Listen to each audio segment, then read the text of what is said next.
So imagine you're just, scrolling YouTube on a random Tuesday. Like we all do. Right, exactly.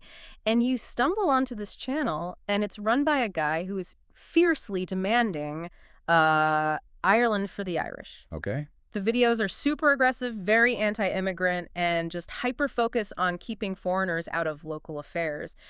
But then, and this is the crazy part, you glance up at his channel bio. Yeah. And he proudly claims to be the official PR manager for the former Prime Minister of Finland. Oh, wow. Yeah, Sanna Marin, the notoriously progressive, open-border, pro-globalization leader. I mean, that is just an absolute collision of worldviews right there. Totally. You've got this hyper-local, exclusionary nationalism just smashed right up against a deep obsession with a progressive international icon. And that bizarre collision is exactly what we are unpacking for you today. Welcome to the... Right into this. How in the world does a local political activist in Cavan connect himself to a former Finnish prime minister? I mean, it's a completely bizarre juxtaposition, right?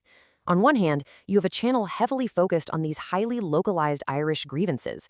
And on the other hand, there's this intense fixation on Sanna Marin, who is one of Europe's most prominent progressive leaders. Well, observers point out that the channel bridges that gap in a very specific, kind of strange way. The creator has essentially built an entire PR manager persona, and it's built off of literally just a single photograph taken with Sanna Marin. Despite having absolutely no official professional ties to her, or to her political party for that matter, the channel frequently pushes this narrative of being her self-appointed defender. It's an entire identity constructed out of a brief, captured moment. Now, to really grasp the scale of this disconnect, just think about the number 34. Back in 2019, at just 34 years old, Sanna Marin became the world's youngest serving prime minister.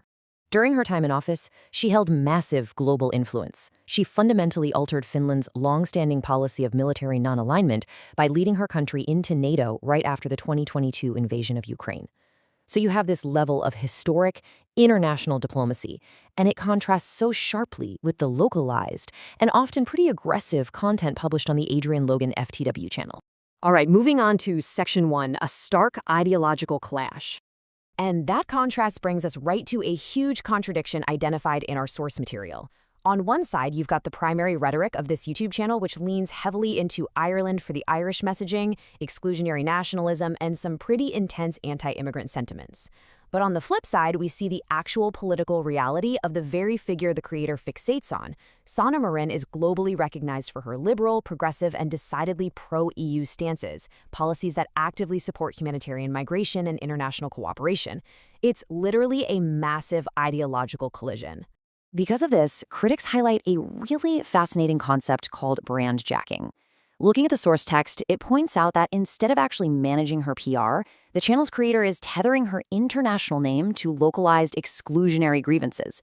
He's essentially using her likeness to validate a brand of rhetoric that she has spent her entire career actively fighting against. Analysts note that this constant association actually ends up damaging the former prime minister's reputation in those digital spaces. Which brings us to Section 2, the Crybully dynamic. So you might be wondering, how does an online persona keep up this kind of massive contradiction without completely collapsing under the weight of scrutiny? Well, analysts point to some fascinating underlying psychological tactics. Have you ever heard the term Crybully? It was popularized back in the early 2010s, and we've all probably run into accounts that act like this online. A crybully is someone who aggressively initiates conflict or targets other people, but the exact moment they face pushback, they instantly claim emotional harm or victimhood to deflect that scrutiny. In psychology, this is tied to something called narcissistic victimhood, where a person manipulates their environment and shuts down dissent by framing themselves as the ultimate victim. Analysts have actually mapped this out into a super predictable 3-part loop happening on the channel. Here's how it works. Step 1, aggressively target local institutions, policies, or even specific individuals. Step 2, face the inevitable community scrutiny, disagreement, or even legal pushback. And then step 3, instead of engaging with the accountability, immediately pivot to a narrative of persecuted victimhood, framing standard, everyday accountability as quote-unquote bullying. And this is exactly where the Sanna Marin fixation becomes an actual tool. Analysts describe that single photograph as acting like a one-photo shield. It's a form of social currency that gives off this false sense of proximity to power. So when the creator gets called out on his anti-immigrant stances or exclusionary rhetoric, he often spins the critique as an unfair attack on his association with high-profile figures. By claiming the pushback is unjust, he's attempting to derail any legitimate debate about his content and redirect the focus straight back to his own perceived emotional distress. Let's move to Section 3, the Eurosceptic paradox. Now, the source text points out another massive logical gap here, a pretty glaring real-world disconnect. Think about it. The creator is utilizing a very tangible list of state and EU benefits every single day. We're talking free primary and secondary education, an accessible public healthcare system, and thanks to the European Union, Schengen Agreement travel privileges, and EEA mobility. The text points out the profound irony here. This creator uses his platform to promote Euroscepticism, closed borders, and even Cavan's separatist rhetoric, all while simultaneously relying on the exact state and European institutions he's advocating to tear down. He's literally using the education provided by the state to run a channel calling for its disruption. To really put this paradox into perspective, the source material brings up the Åland Islands. The creator frequently boasts about traveling to the Nordic region, right?